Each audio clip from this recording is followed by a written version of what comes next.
25ના રોજ મહારાષ્ટ્રના હાલના અહમદનગર જિલ્લાના ચરટી ગામમાં થયો હતો. તેમની માતા સુશીલા શિંદે, પિતા માનકોજી શિંદે. તેઓ લીડ જિલ્લાના ચોદ ગામના એક આદરણીય ધન નગર પરિવારના વંશજ અને પાટીલ મુખી હતા. તે સમયમાં સ્ત્રીઓને શિક્ષણ આપવામાં આવતું ન હતું, પરંતુ અહિલ્યાબાઈના પિતાએ તેમને વાંચતા લખતા શીખવ્યું હતું.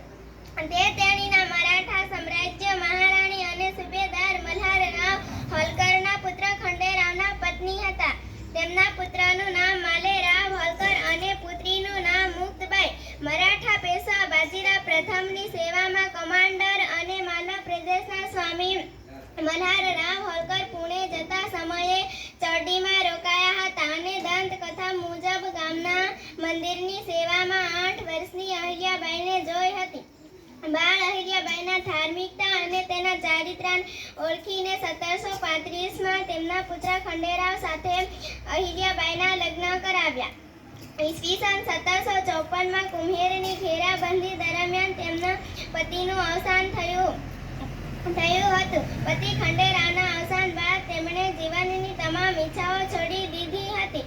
રાજકાજ સંભાળવા માટે તેમના સસરાએ તેમને સતી થતા અટકાવ્યા અને ઇન્દોરના શાસક બનાવ્યા. લોક કલ્યાણના અનેક કાર્યો તેમણે કર્યા.